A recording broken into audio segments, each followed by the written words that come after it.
Shall we speak about David de Gea? Lots of fans on social media discussing the disrespect towards David de Gea and how he was treated in leaving Manchester United after 12 years at the club. One thing we can all say is it didn't look or feel good that he was offered this contract and then it was taken away. Now, that was the reports that came out a couple of weeks ago. He was due to get married, that United had offered a new contract and then taken it away again. Now, there's reports coming out today that that's not exactly true, that he actually wasn't formally offered a contract, not confirmed as yet. Over the last couple of weeks, we've seen David de Gea on social media doing yawn emojis as if bored now.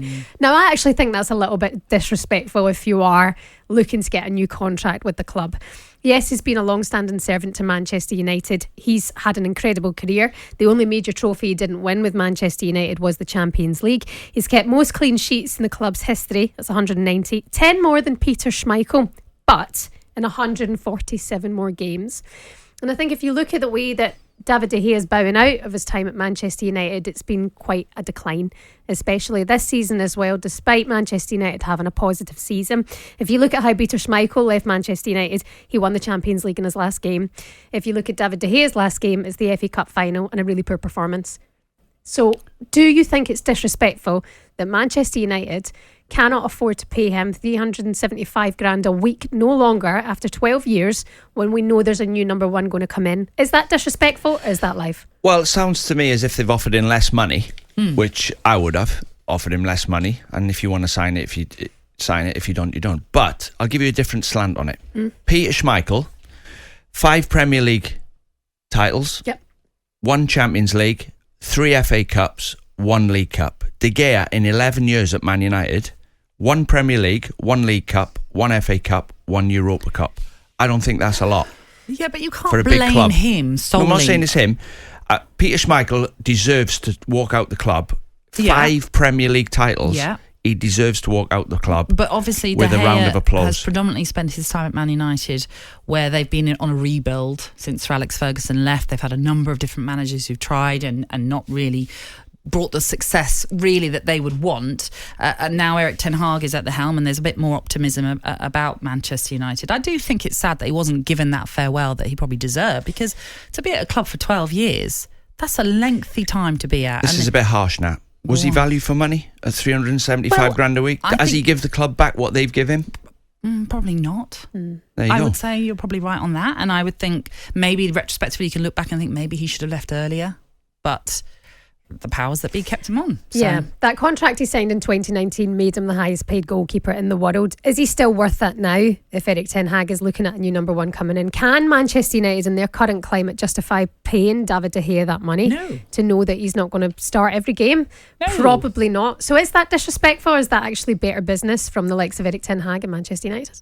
I think you can get in your armchair when you get older as a player. You can sit in your armchair and just, instead of getting involved in a scrap, Peter Schmeichel would have been hammering them defenders over the last 5 years in front of him. I can see him now hammering them. I think he sat back and accepted bad defending in front of him. As a leader and an experienced player, when he rolls the ball to Harry Maguire in Seville, he rolls it to him with his back to goal with 3 men round him. He can see the whole picture.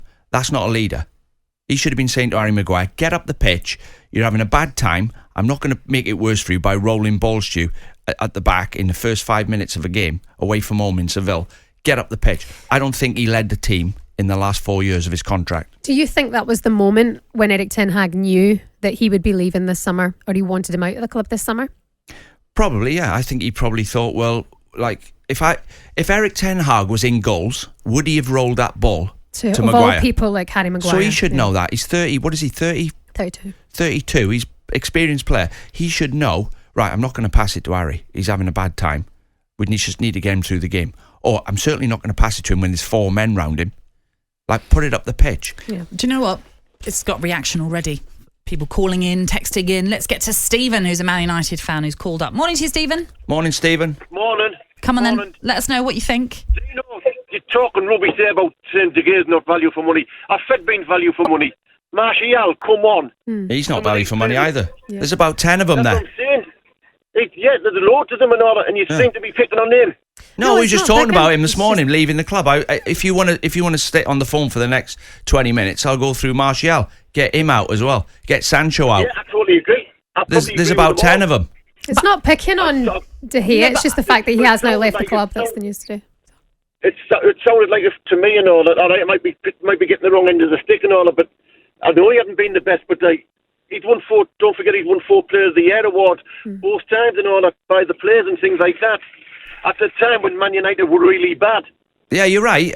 Would you give him 375 grand a week next year? No, there again, I wouldn't give anybody that much money.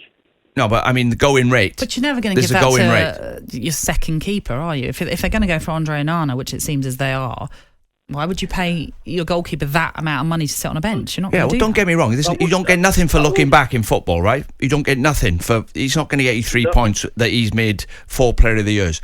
And football moves on. And for me now, he's been a great keeper. Now he's not. He's not a great keeper. Stephen, thank you very much for your call. Much appreciated. You can always ring us in and have your say on everything that we're discussing. 03717 223344 is the number to call us on. I think the point that Stephen had picked up on was because you were comparing him to Peter Schmeichel, but not. It felt as though you were sort of saying, well, look what he's won. He's not won enough, really, in his time at Manchester United, but he's as part of a team. So it's not all down to him, basically, that they haven't won enough. No, but the question was, do you think Man United have been disrespectful to...